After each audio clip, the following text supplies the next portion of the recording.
अस्सलाम वालेकुम and welcome back. So dear अल्फाज, कल हमने एक्सरसाइज 4.2 के अंदर क्वेश्चन नंबर 8 तक कवर कर लिया था। And so today we are going to solve question number 9, right. सो अगर आपने लास्ट लेक्चर नहीं देखा है कल वाला, जिसमें हमने एक्सरसाइज 4.2 के अंदर क्वेश्चन 1 से लेकर क्वेश्चन नंबर 8 तक कवर किया है, और इस एक्सरसाइज के लिए ऑब्वियसली हमने इंट्रोडक्शन भी दिया है। सो वो ज़रूर देखिए, क्योंकि आपको इसमें फिर मसले होंगे। वहाँ पर हमने बहुत सारा कुछ डिस्कस किया है। Anyway, let's start from here. It says a ball rolling up in incline covered 24 metre during the first second. एक बॉल जो है वो एक इंक्लिनेशन से नीचे आ रहा है कुछ इस तरह, ठीक है, और वो फर्स्ट सेकंड में 24 मीटर डिस्टेंस कवर करता है, 21 मीटर ड्यूरिंग द सेकंड तक जो है वो फिर 21 मीटर कवर करता है, and then 18 metre the third second, और फिर थर्ड सेकंड में ये आपका 18 मीटर कवर करता है। Find how many metres it covered in the 8th second. तो अगर हम ये आगे लेकर जाएं तो यहाँ पर जो आपका 8 सेकंड होगा ना, 8th सेकंड, तो ये कह रहा है कि यहाँ पर ये कितना डिस्टेंस फिर कवर करेगा, क्योंकि ये कम हो रहा है ना। यहाँ पर 24 है एक सेकंड में, दूसरे सेकंड में फिर 21 कवर करता है, तो तीसरे सेकंड में 18, तो फिर करते करते करते ये 8 सेकंड में कितना कवर करेगा वो हमने कवर करना है, वो हमने फाइंड करना है। So this is the application of arithmetic mean, कि आपके पास कुछ अगर इस तरह का पैटर्न बन रहा है कि एक ख़ास नंबर पे आपका वो हो रहा है, मतलब एक बॉल जो है उसकी स्पीड कम हो रही है, तो उसको प्रेडिक्ट करना कि ये 8 सेकंड पे कितना होगा, 10 सेकंड पे कितना होगा, 20 सेकंड पे कितना, तो ये एप्लीकेशन है अरिथमेटिक मीन के लिए। मैं आपको एग्जांपल देता हूँ। अगर आप एक गाड़ी में हैं, ठीक है, ये लेट्स से ये आपकी एक गाड़ी है। चलो, अगर आप मोटरवे पे जा रहे हो और यहाँ पर अब आपका टोल प्लाज़ा है, तो यहाँ से जब आप थोड़ा बहुत एक्सेलरेटर जब छोड़ देते हो तो आपकी गाड़ी जो है वो ग्रेजुअली डिक्रीज़ होती जाती है। तो अगर आप 100 स्पीड में हो इनिशियली, और फिर आप 80 पे जाते हो, फिर आप 60 पे आते हो, फिर आप जो है 40 पे आते हो, and so on. Her 1 minute के बाद, हर 1 मिनट के बाद आपका 20 किलोमीटर पर आवर डिस्टेंस जो है स्पीड जो है वो कम होती जा रही है। तो हम प्रेडिक्ट कर सकते हैं कि कि आपका 5 मिनट बाद जो है वो डिस्टेंस कितना होगा। या अगर ये हम एक्सटेंड कर ले, अगर आपका 1000 for example kilometre per hour distance है, तो फिर आपका 15 मिनट के बाद कितना होगा। ये सारा कुछ जो है, these are the applications of arithmetic means. Well, बात कहाँ से कहाँ चली गई, लेकिन खैर है, चलो अब शुरू करते हैं। सो क्वेश्चन नंबर आपका है 9। यहाँ पर आपके पास क्या चीज़ें मौजूद हैं। हमारे पास है हियर आपका, हमें A1 गिवन है, A1 विच इज़ 24 मीटर। यहाँ पर आप देख सकते हैं कि A1 आपका 24 मीटर है, कि मतलब इनिशियली जो है ये 1 सेकंड में 24 मीटर एक बॉल जो है वो डिस्टेंस कवर कर रहा था। फिर आपका अगर मैं देखूं A2, दूसरे सेकंड में फिर हमारा डिस्टेंस कितना था, the first second 21 metre during the second second में ये हमारा था 21 मीटर। एंड सिमिलरली अगर हम देखें तो थर्ड सेकंड पे हमारा 18 मीटर पर कवर करता है एक बॉल, मतलब उसकी डिस्टेंस ग्रेजुअली जो है वो डिक्रीज होती जा रही है। स्पीड की बात अगर मैं कर लूँ, find how many metres it covered in the 8th second. 8 second में मतलब A8 अगर हम ले ले तो उसमें ये कितना डिस्टेंस कवर करेगा, ठीक है।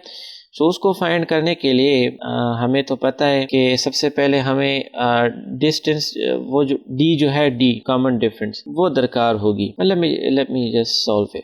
यहाँ पर वी नो दैट आपका A8 क्या होगा। A8 जो है वो आपका होगा A1 प्लस 7D। इसको मैं चलो इक्वेशन 1 कहता हूँ, ठीक है। दिस इज़ माई मेथोडोलॉजी के पहले मैं फार्मूला लिखता हूँ। फार्मूले में जो चीज़ें अननोन होती है तो इंसान का वो बन जाता है ना, एक सेंस बन जाता है कि अच्छा मैंने A1 फाइंड करना है और D फाइंड करना है in order to find A8। तो हवा में बातें करने के बजाय अगर इक्वेशन लिख दी जाए तो फिर पता लग जाता है कि कौन सी चीज़ है गिवन है और कौन सी चीज़ हमने अननोन है जो फाइंड करनी है। वेल, यहाँ पर अब हमें सबसे पहले A1 तो गिवन है ना, और D जो है वो हमने फाइंड करनी है। तो D किस तरह हम फाइंड करेंगे। डी को फाइंड करने के लिए हमें तो पता है कि डी किस चीज़ के बराबर है, वो A2 माइनस A1। आप सेकंड से फर्स्ट माइनस कर लो तो ये आपका होगा 21 मीटर माइनस और A2 जो है वो है 24 मीटर। तो यहाँ से हमारा आंसर आता है -3 मीटर, राइट। अगर आप मतलब आपको कंफर्म नहीं है कि डी जो है वो क्या है, तो इसको कंफर्म करने के लिए मतलब डी -3 है कि नहीं है, तो उसको कंफर्म करने के लिए आप A3 से A2 भी माइनस कर सकते हो यह रफ वर्क में। सो 18 माइनस 21 कर लो, इससे भी आपका -3 आता है। इसका मतलब है कि हमारा डी जो है वो -3 बिल्कुल ठीक है। उस नाउ अब हम एक काम करते हैं, put values in equation number 1।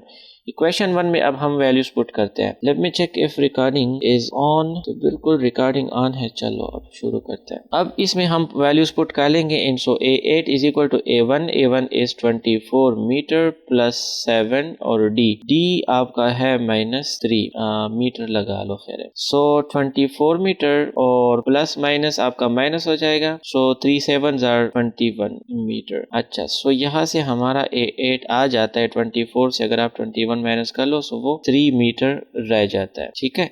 इसका मतलब है कि during the 8 second the ball will cover only 3 metre, क्योंकि उसकी डिस्टेंस जो है वो ग्रेजुअली डिक्रीज होती आ रही है। तो यहाँ पर अब हम लिख सकते हैं thus the ball will cover 3 metre at the 8th second. तो 8 सेकेंड पे ये हमारा फिर 3 मीटर कवर करेगा। So this was it about question number 9। I hope इसकी आपको समझ आ गई होंगी। I think now let's move on to question number 10 without wasting any time. So question number 10 says the population of a town is decreasing by 500 inhabitants each year. So ये हमारा है question number 10। इसको parts में करते हैं। चलो, ये कह रहे हैं कि एक टाउन है जिसकी पॉपुलेशन यानी आबादी जो है वो 500 इनहेबिटेंट्स ईच ईयर कम होती आ रही है, ठीक है। तो ये मैं सलूशन करूँ अभी। इसका मतलब है कि हर साल जो है उसमें 500 इनहेबिटेंट्स रिहायशी जो वहाँ पर लोग हैं वो कम होते जा रहे हैं। अगर मैं एग्जांपल दूँ आपको फ़लस्तीन की, ठीक है, पैलेस्टाइन, जो आजकल आपको तो पता है कि वहाँ पर क्या हो रहा है। सो इसराइल जो है वो पैलेस्टाइन को ऑक्यूपाई कर रहा है वहाँ पर, ठीक है। लोगों की घर जो है वो ज़बरदस्ती कब्ज़ा कर रहे हैं एंड आपको पता है। सो वहाँ पर फ़लस्तीन के लोगों की आबादी ग्रेजुअली जो है वो कम होती जा रही है और जो इसराइल की आबादी है तो वो ज़्यादा होती जा रही है। सो ये कह रहे हैं कि 500 इनहेबिटेंट्स अगर हर साल जो है वो एक शहर छोड़ रहा है तो इफ़ द पॉपुलेशन इन 1960, अगर 1960 में हमारा पॉपुलेशन जो था वहाँ पर पैलेस्टाइन में वो था 20,135, तो 1970 में कितना होगा, ठीक है।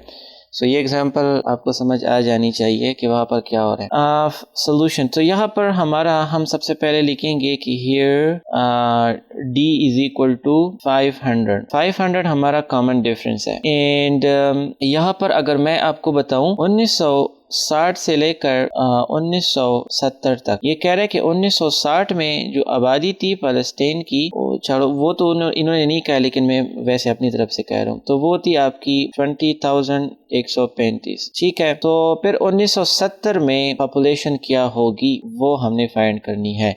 इसमें एक चीज़ बहुत समझने वाली है, इसलिए मैं इसको स्लो कर रहा हूँ।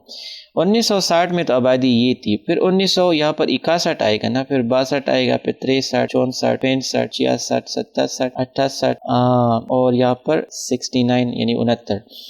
तो ये कितने साल हुए। ज़्यादातर लोग यहाँ पर ये गलती करते हैं कि वो 1960 से लेकर 1970 तक n की वैल्यू 10 ले लेते हैं, यानी वो समझते हैं कि हमने यहाँ पर A10 फाइंड करना है, और ये गलत है। क्यों? क्योंकि यहाँ पर 1960 में आबादी ये थी, 1961 में ज़्यादा होगी, फिर 62, 63, 64, 65, 66, 69 और फिर 70 भी है। तो यहाँ से 61 से लेकर मतलब 1 से लेकर 9 तक 9 साल तो ये हुए ना, 9 ईयर्स तो ये हुए, प्लस एक 1960 हुआ और प्लस एक 1970, तो ये कितने हुए? ये आपके टोटल 11 हो गए। इसका मतलब है कि A10 की बजाय हमने यहाँ पर A11 फाइंड करना है। ये चीज़ बहुत इंपॉर्टेंट थी, समझने वाली, तो मैंने आपको बता दी। सो यहाँ पर कॉमन डिफरेंस जो है वो 500 है, मतलब 500 इनहेबिटेंट्स हर साल कम होते जा रहे हैं। तो यहाँ पर हम कहेंगे कि here d is equal to 500। आपका जो A1 है तो वो हम कंसिडर करेंगे 1960 में आपका 20,135 आबादी थी, और फिर व्हाट वाज एस 1970। तो यहाँ पर हमने A11 जो है वो फाइंड करना है। ये चीज़ आप अपनी जहन में रख लो। सो नाउ यहाँ पर जो आपका वो है, सो नाउ अब हमने A11 फाइंड करना है ना। सो A11 आपको तो पता है वो किस चीज़ के बराबर है, वो A1 प्लस इंटू 10D के बराबर है। जो हमने फाइंड करना होता है ना, यहाँ पर उससे एक कम लगा होता है। मतलब जो हमारा फार्मूला है तो वो है आपका An is equal to A1 plus into N minus 1 into D। तो यहाँ पर N हमने क्या लिया 11। तो अगर N 11 है तो आप यहाँ पर पुट कर लो। सो 11 माइनस 1 आपको फिर 10 देगा। सो A1 इंटू 10D और N की जगह 11। सो A11। सो ये मैं वहाँ से लिख रहा हूँ, ठीक है। Now A11 is equal to A1 आपका है 20,135 और प्लस 10D की जगह अब यहाँ पर हम 500 पुट करेंगे। बट 500 यहाँ पर जो आपकी वो है ना, आपका कॉमन डिफरेंस जो है तो वो कम होता जा रहा है ना। मतलब 500 इनहेबिटेंट्स हर साल कम होते जा रहे हैं। इसका मतलब है कि यहाँ पर हमने माइनस भी पुट करना है, क्योंकि कॉमन डिफरेंस हमारा यहाँ पर -500 होगा। माइनस मीन्स कि हर साल ये कम होते जा रहे हैं। अगर प्लस होता तो फिर ज़्यादा होते जाएंगे, ठीक है। सो यहाँ पर 10D की जगह मैं पुट करूँगा -500, ठीक है, इन ब्रैकेट बंद। So now A11 equals to 20,135 और प्लस माइनस माइनस 10 को अगर आप 500 से ज़रब दो तो ये -500,000 8,000 बन जाता है। और 20,135 से अगर आप 5,000 माइनस कर लो ना, तो फिर जो आपका आंसर बनता है वो है आपका 15,000 इंटू 135, ठीक है। So this will be the population of Palestine at 1970. So thus the population was 15,135 in 1970. So I hope इसकी आपको भी समझ आ गई होंगी। इसमें कोई भी क्वेश्चन है आप हमें पूछ सकते हैं। Now let's come to question number 11. So question number 11 says that Ahmad and Akram can climb 1,000 feet in the first hour. ये कह रहा है कि अहमद और अकरम जो है वो एक पहाड़ के ऊपर क्लाइम कर रहे हैं दोनों, ठीक है, एक पहाड़ के ऊपर जा रहे हैं।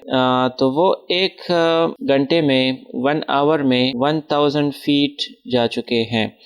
And 100 feet each succeeding hour, और हर एक घंटे के बाद वो 100 फीट जो है कवर करते हैं। मतलब हर घंटे के बाद वो फिर 100 फीट कवर करते हैं। पहले घंटे में उन्होंने 1000 कवर कर लिया, फिर वो थक गए तो हर घंटे के बाद 100 फीट ये जा रहे हैं। So when will they reach to the top of 5,400 feet hill? ये कह रहे हैं कि ये पहाड़ जो है, अगर यहाँ पर ये कितना पहाड़ है, ये अगर है 5,400 और इन्होंने 1,000 फर्स्ट आवर में कवर किया और हर घंटे बाद ये 100 कवर कर रहे, तो ये कितने टाइम में 5,400 कवर करके यहाँ पीक पर आ जाएंगे। तो वो हमने फाइंड करना है। बहुत ही आसान है। क्वेश्चन नंबर 11 यहाँ पर हम लिखेंगे कि हियर यहाँ पर कौन कौन सी चीज़ें हमें गिवन है। A1 हमें गिवन है विच इज़ 1,000 फीट, और 100 feet in each succeeding hour ये ज़्यादा हो रहे हैं। तो इसका मतलब है कि D यहाँ पर क्या है, वो 100 है, 100 फीट। और when will they reach the top of 5,400। सो यहाँ पर इन्होंने जो टॉप दिया है ना, मतलब जो सबसे आखिरी वैल्यू होगी nth वैल्यू, तो वो आपकी है 5,400 फीट। तो हमने फाइंड क्या करना है, यहाँ पर हमने फाइंड करना है n। वो कैसे, क्योंकि 1000 यहाँ पर कवर किया, फिर यहाँ पर 100 तो कितने इनको वो स्टेप्स हर घंटे में दरकार होंगे, कितने हंड्रेड्स जो है वो चाहिए होंगे कि वो 1000 से 5,400 पर चले जाएं। तो वो n जो है हमने फाइंड करना है, जिससे हमें पता चलेगा कि ये फिर इतना टाइम इतने घंटे लेंगे, क्योंकि हर सक्सीडिंग n जो है हर वैल्यू वो 1 आवर के बराबर है। तो वहाँ से हमें पता चल ही जाएगा। सो नाउ हम यहाँ पर लिखेंगे वी नाउ दैट जो आपका वो फार्मूला है ना, A N is equal to A one plus into N minus one D. तो यहाँ पर ए एन आपका है 5400, ए वन आपका है 1000 फीट और एन माइनस वन, तो एन माइनस वन और डी की जगह हम 100 पुट कर लेंगे। एंड सो यहाँ पर प्लस है ना, ये 1000 अगर मैं इस तरफ लेकर आऊं तो बेहतर नहीं होगा? चलो मैं इसको इस तरफ लेकर आता हूँ। तो ये फिर बनेगा यहाँ पर 5400 और ये 1000 जब इस तरफ मैं लेकर आऊंगा तो यहाँ पर प्लस है, यहाँ पर माइनस हो जाएगा। सो माइनस 1000 इक्वल्स टू ये 100 अगर मैं n से मल्टीप्लाई कर लूँ तो ये 100 n हो जाता है और फिर ये 100 जब 1 के साथ मल्टीप्लाई होगा तो फिर 100 हो जाएगा। 5400 से 1000 माइनस कर लो तो ये 3400 रह जाता है और यहाँ पर ये 100 जो है इसको भी मैं इस तरफ लेकर आ जाता हूँ। ठीक है, तो अगर मैं इसको इस तरफ लेकर आऊँ तो ये यहाँ पर माइनस है, यहाँ पर ये प्लस हो जाता है, तो ये प्लस 100 हो जाता है, यहाँ पर 100 n है। ठीक है, एंड यहाँ पर अगर आप 3400 के साथ 100 ऐड कर लो तो ये बन जाता है 3500 इक्वल्स टू 100 n। तो ये 100 अगर मैं इस तरफ लेकर आऊं तो n रह जाता है ना, so n is equal to this 3500 divided by this 100। So ये इसके साथ कैंसिल हो जाता है and we are left with 35। So यहाँ पर एक छोटी सी हमने गलती कर ली है जो कि मैं आपको अभी हाईलाइट कर दूंगा। सो यहाँ पर 5400 से अगर हम 1000 माइनस कर ले तो ये 3400 नहीं आता है, ये 4400 आता है। सो 4400 के साथ जब हम 100 प्लस कर ले तो वो 4500 बन जाता है। सो 4500 यहाँ पर इसको अगर हम 100 पे डिवाइड कर ले तो ये इसके साथ कैंसिल हो जाता है and we are left with 45 not 35। ठीक है, तो ये बुक वाला आंसर है, बिल्कुल बुक वाला, मैंने आपको यहाँ पर लिख दिया 45। इसका मतलब है कि हमें 45 घंटे लगेंगे यहाँ इस टॉप को पहुंचने के लिए। Thus Ahmed and Akram will reach the top in 45 hours. ठीक है, उनको 45 आवर्स लगेंगे यहाँ टॉप तक पहुंचने के लिए। आई होप कि आपको इस क्वेश्चन की भी समझ आ गई होंगी। अगर आप इजाजत दे तो मैं अगली क्वेश्चन पे चला जाता हूँ। ठीक है, इसमें कोई भी क्वेश्चन है आप हमें पूछ सकते हैं any time. So question number 12, what does it say? It says a man earn 3500 the first year. पहले साल एक बंदे ने 3500 कमा लिए पैसे। तो ये अब हम कर रहे हैं क्वेश्चन नंबर 12 और यहाँ पर हमारे पास है here A1 is equal to कितने उसने कमा लिए डॉलर में 3500। अच्छा, फिर उसके बाद ही वर्क मतलब उसने जो काम किया तो उसमें पहले साल 3500 कमा लिए। If he received a raise of $750 at the end of each year for 20 years, 20 साल तक अगर उसको हर साल $750 मिलते जाएं तो इसका मतलब है कि यहाँ पर डी की वैल्यू कितनी है, वो $750 है प्लस 750। ठीक है, तो वो उसको अब हर साल मिलती जाए 20 साल के लिए। What was his salary during the 21st year of work? तो 21st ईयर ऑफ वर्क पे उसकी सैलरी फिर कितनी होगी? तो इसका मतलब है कि यहाँ पर तो वाज़ेह है बिल्कुल कि आप A21 फाइंड करोगे। ठीक है, सो बहुत ही आसान है। यहाँ पर हम लिखेंगे कि वी नो दैट आपका जो वो है A21, तो A21 equals to A1 plus कितना 20D। यस, और यहाँ पर A1 की जगह अब मैं लिखूंगा $3500 प्लस 20 और D की जगह यहाँ पर मैं लिखूंगा $750। ठीक है, एंड सो $3500 प्लस 750 को अगर आप 20 से ज़रब दो तो एक काम करते हैं कि 2 को अगर मैं 75 से ज़रब दूं तो 150 बनता है ना, और एक जीरो और दूसरा जीरो। तो this is how you do smart work, this is how engineers do smart work. Well 15,000 को अगर आप 3,500 से ऐड कर लो ना, सो लेट्स डू इट। यहाँ पर स्मार्ट वर्क नहीं कर सकता हूँ। 15,000 और 3,500, ये मैं क्या कर रहा हूँ, 3,500 0058, सो 18,000 आपका बनता है $18,500। ठीक है, सो ये आपका बन जाता है 21st ईयर पे, मतलब 21st ईयर पे जो उसकी फिर सैलरी होगी ना तो वो $750 ज्यादा होंगी। ठीक है, अच्छा, तो यहाँ पर अब हम क्या लिखेंगे? So his salary was $18,500 during 21st year of work. 21st year of work पे उसकी फिर ये सैलरी होगी। एनीवे, इस क्वेश्चन में भी आपको कोई भी क्वेश्चन है तो आप हमें पूछ सकते हैं। बहुत ही आसान था, मैंने आपको स्टेप वाइज बिल्कुल करा दिया। एंड आई थिंक हमारे पास टाइम है. So let's come to question number 13. So question number 13 says find the arithmetic mean between the given numbers. Arithmetic mean between the two numbers जो given numbers है वो हमने find करनी है. तो आपने अगर पहला वाला लेक्चर देखा है इस एक्सरसाइज का जिसमें मैंने इंट्रोडक्शन आपको कराया था तो वहां पर मैंने आपको समझाया था कि arithmetic mean जो होता है तो वो होता है आपका between two numbers a plus b divided by 2. तो इसी फार्मूले को यूज करके हम यहाँ पर इसको करेंगे. So now question number 13 in part number first.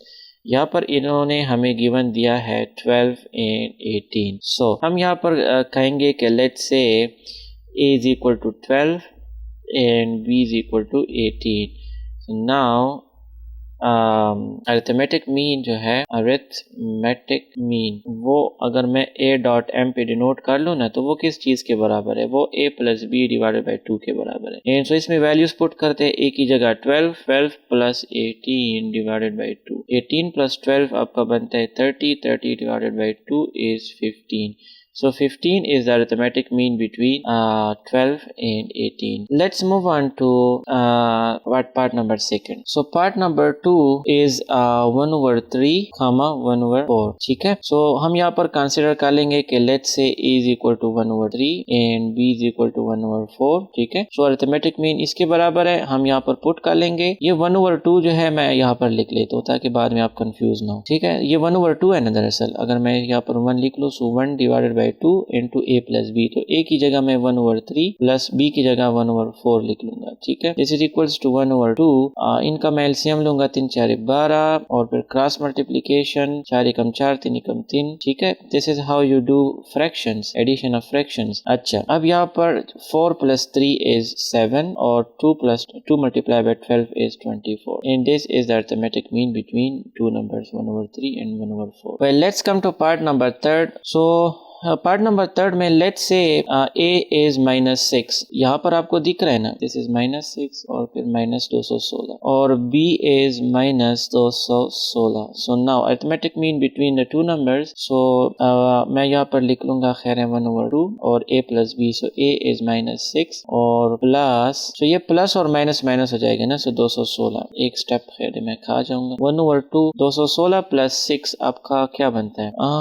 मेरे ख्याल में ये 222 बनता है ना. तो अगर 2 पे डिवाइड कर ले तो ये सारा 1 1 1 आता है. So -1 is the arithmetic mean between -6 and -216. So now part number 4 in the last part. Let a is equal to a plus b whole square and b is equal to a minus b whole square. तो यहाँ पर arithmetic mean इसके बराबर है. So now a की जगह हम ये a plus b whole square put कर लेंगे और प्लस b की जगह हम a minus b whole square put कर लेंगे and divided by 2. So a plus b whole square is a square plus b square plus 2ab और plus a minus b whole square is a square plus b square minus 2ab. ये दोनों फार्मूले तो आपको याद है ना, अगर नहीं याद तो आपको मैट्रिक में जाना पड़ेगा. -2ab plus 2ab, a square plus a square is 2a square, b square plus b square is plus 2b square divided by 2. अब ऊपर जो है ये दोनों 2 कॉमन है ना, तो 2 मैं कॉमन ले लूंगा तो रह जाता है आपका a square plus b square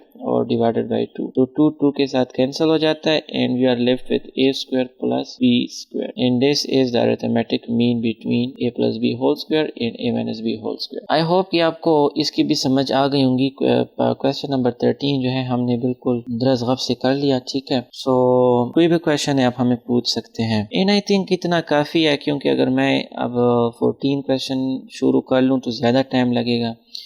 तो ये बाकी जो आपके 4 क्वेश्चंस हैं ना तो इसको हम नेक्स्ट लेक्चर में अपलोड कर लेंगे. ठीक है. सो आज हमने क्वेश्चन नंबर 9 से लेकर क्वेश्चन नंबर 13 तक कवर कर लिया एंड कल हम क्वेश्चन नंबर 14 से फिर लेकर आखिरी क्वेश्चन नंबर 17 तक और फिर ये एक्सरसाइज 4.2 ख़त्म हो जाएगा. सो आप इस पे प्रैक्टिस कीजिएगा. ठीक है. तो और कोई भी क्वेश्चन है आप हमें बता सकते हैं. तो मिलता हूँ आपसे अगली लेक्चर में. टिल देन अल्लाह हाफिज़.